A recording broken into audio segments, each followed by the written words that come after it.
Decir por qué razón yo podría ser elegido un profesor memorable es un poco abrumador.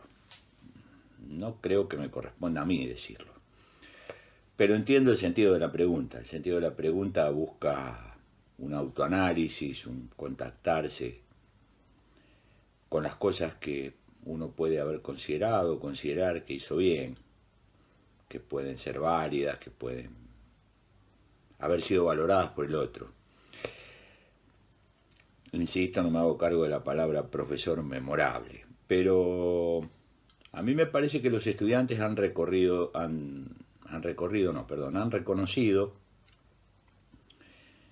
en mi trabajo un par de cuestiones.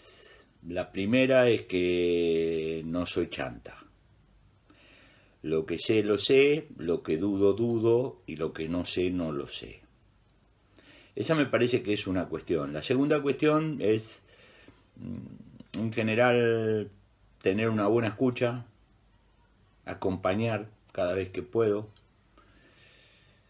Contener no me gusta la palabra porque es un término tan amplio que me excede, pero sí acompañar. Sí tratar, no siempre lo habré logrado, de hacer sentir que escuchaba. Que escuchaba lo que el otro tenía para decir. Podíamos estar de acuerdo o no, podíamos ir más lejos o más cerca, pero podíamos estar juntos. Y he sido muy dedicado. Esto no sé si es un mérito, pero en este de no ser chanta, a mí me parece que el estudiante se da cuenta cuando su profesor se ocupa y cuando no lo hace, cuando se ocupa de lo que tiene que enseñar y se ocupa de el sujeto que tiene enfrente y se ocupa de transferir, de promover, de acompañar un tipo de conocimiento que debe ser puesto a disposición. Esto es lo que yo sospecho. He recibido muchísimo afecto de vuelta de parte de mis estudiantes y yo sospecho que estas cuestiones han dado vuelta más allá de la erudición que uno puede tener o no. Yo soy un divulgador, no soy un investigador, pero me parece que estos son algunos de los aspectos. En lo demás, la palabra tendrían que tenerla mis estudiantes. No puedo ir mucho más lejos que esto porque siempre temo algún ejercicio de vanidad inoportuna. Y los ejercicios de vanidad en general me aterran. Respecto de las apuestas, las 3 apuestas, tengo acá anotadas las preguntas que en la intimidad me hice para pensar mi ejercicio profesional docente, yo me temo que mi respuesta va a ser decepcionante. Muy lejos estuvo en mí una mirada profunda desde la infancia o desde la adolescencia, de lo que quería ser y todo esto. Yo llegué a la docencia medio por casualidad y porque un amigo muy querido, en un momento en que no éramos amigos, sino simplemente conocidos en la universidad, me dijo, ¿por qué no te anotas en Ciencia de la Educación, que está bueno? Así fue. Y me anoté. Y me enamoré para toda la vida. Yo no sé qué apuestas hice. Puedo nombrar 3 ideas que tampoco fueron matriciales, o no me consta que sean matriciales, sino ideas que me acompañaron y que fueron creciendo y se fueron desarrollando a lo largo de mi formación y después de mi ejercicio profesional. La primera era que esto de acompañar, explicar, por más que a veces esté un poco devaluado el término, pero esto de explicar, de tratar de ayudar al otro a entender, funcionaba. Y eso me daba placer a mí y le resultaba al otro, a la otra, a los otros, les resultaba beneficioso. Era bueno para ellos y era bueno para mí. En una especie de negociación maravillosa, pero a su vez de una especie de intercambio mercantil recíproco. Suena muy feo eso, pero bueno, No estoy aquí para mentir, sino para decir lo que verdaderamente he podido pensar. Esa no sé si fue una apuesta, pero fue una cosa fuerte, que fue creciendo y que sigue creciendo a lo largo de mi vida. La otra cuestión era encontrarse con otro, una cuestión medio personal, de romper con algunas soledades. El aula, el espacio de educación, pero esto lo he pensado posterior, insisto, no son ideas matriciales, sino que se fueron creciendo conmigo. En el aula todos estamos menos solos, si sabemos vernos, si sabemos encontrarnos. Esa es una apuesta que a mí me ayudó mucho. Yo curé algunos de mis dolores en el aula. Es poco generoso, a lo mejor lo que digo. Es más terapéutico, más médico, y probablemente no se corresponda con los cánones habituales. Pero fue una apuesta para mí. ¿Qué haría hoy si siguiera ejerciendo la docencia? Sigo ejerciendo la docencia, pero al haberme jubilado en la provincia de Buenos Aires, el volumen de mi ejercicio de la docencia es muy menor. La respuesta es breve, contundente. La hubiese combinado con otro trabajo. Haberme dedicado solo a la docencia, hubo un tiempo breve en el cual yo hice convivir la docencia con una tarea en el Estado, en el municipio de Loma de Zamora. Después resolví dar el famoso salto y me dediqué solo a la docencia. A mí me parece que dedicarse solo a la docencia genera algunos fenómenos endogámicos que pueden ser tóxicos. Hoy no lo haría. Hoy buscaría cualquier mínima actividad rentada que debiera compartir con el tiempo de la docencia, para evitar estos riesgos de los razonamientos endogámicos, de la cosa de gueto, de la pedagogización de la vida, de la didactización de la cotidianeidad, que a veces nos tara un poco, nos pone un poco intensos, como se suele decir, como dicen los pibes, ahora me gusta la palabra, ¿no? Intensos.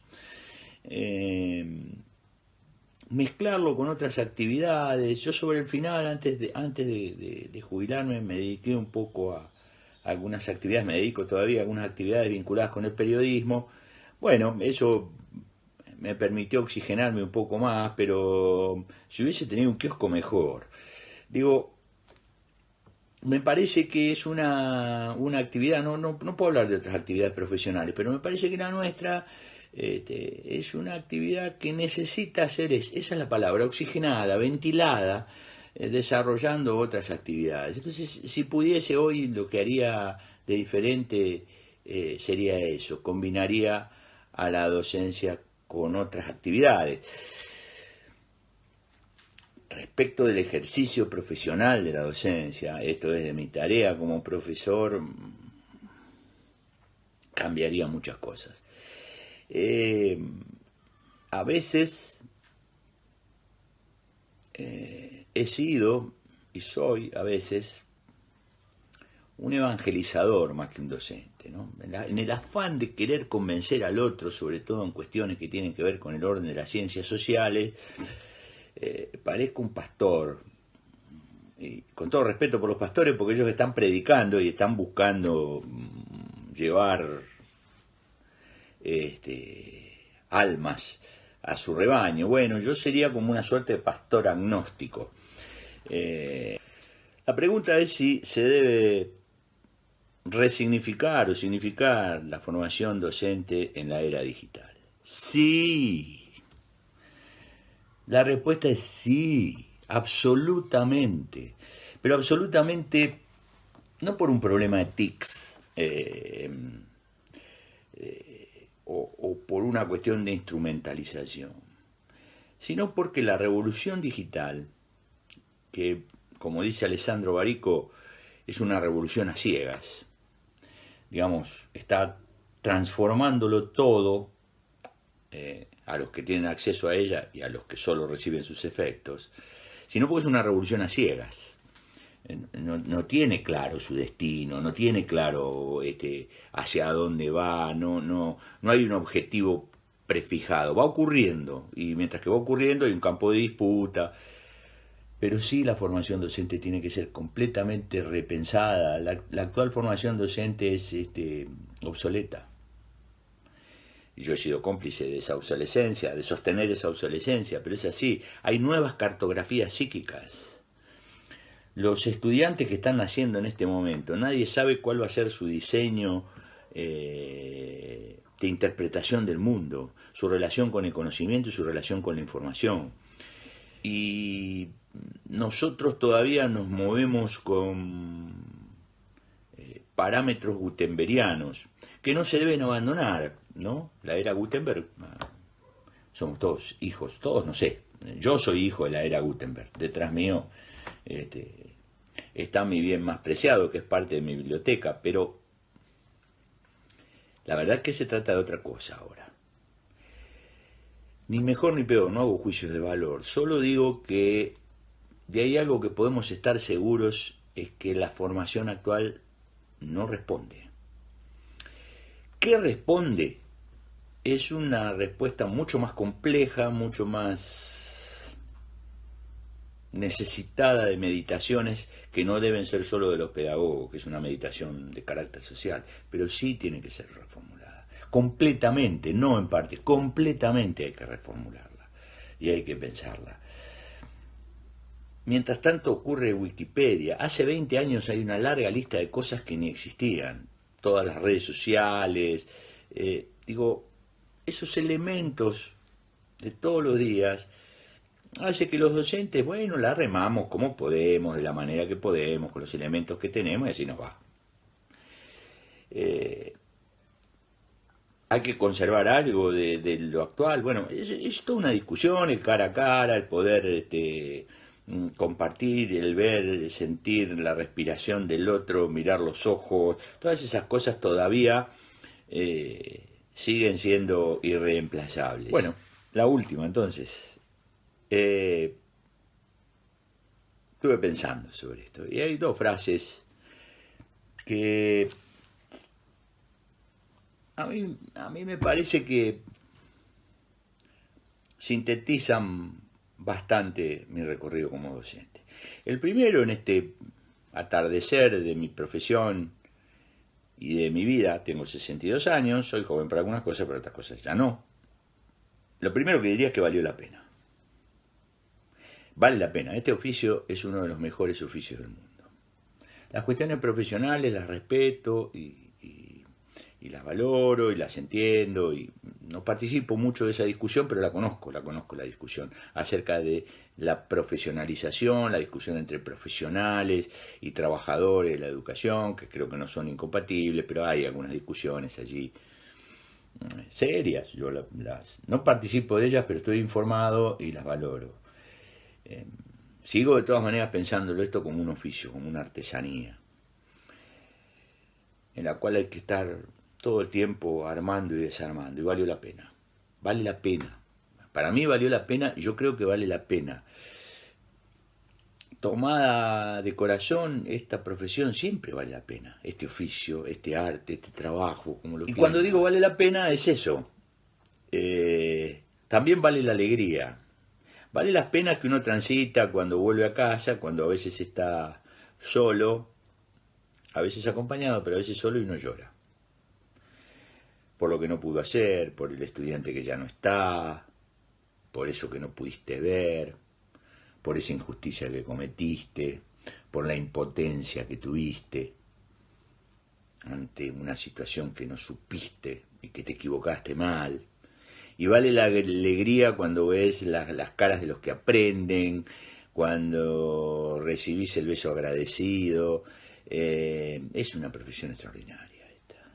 ¿Por qué nosotros le damos de comer a los sueños? Entonces vale la pena y vale la alegría.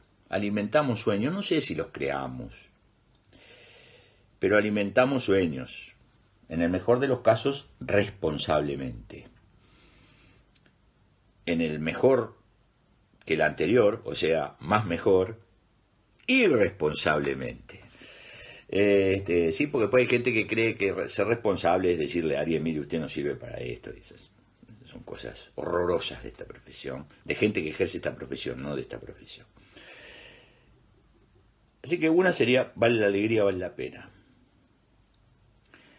Otra sería, nunca sabes quién te escucha.